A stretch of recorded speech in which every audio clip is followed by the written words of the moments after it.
Płegwercha to dało, że te pieniądze z KPO szło nie na to, co miały i tam krytykują rząd, a jodzi tym rzeka, joso zwia Józef Lewy, a to je cykel roz na stole, rozpłyt stoła.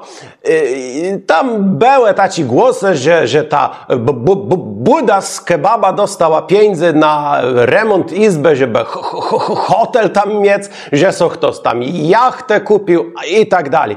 Ale ja chcę wam dzisiaj pokazać, że te pieniądze może też dobrze wydawać, bo za czym te pieniądze były? One mają pomóc firmom funkcjonować i poszerzać swoją ofertę i żeby ona była lepsza. I tak na przykład branża budowlano-remontowa i wykończeniowa.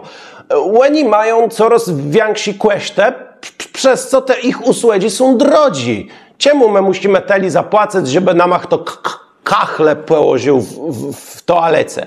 No ku temu, że materiał je drogi. Bo taci jeden, co kachle układa, na jeden dzień robotę kasta piwa musi mieć.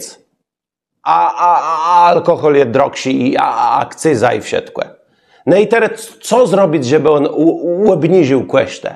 Zamiast kupować materiały, to znaczy piwo, może zainwestować pieniądze z KPO w aparaturę do bimbru, albo, jak kto lubi, taci, do wina. I wtedy każdy zadowolony, bo koszty materiałowe są mniejsze. Na to udatkowieni jak najbardziej może dostać.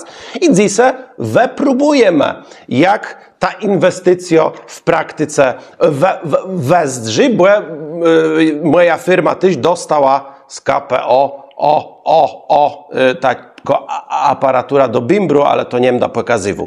No i teraz mamy taci coś i próbujemy.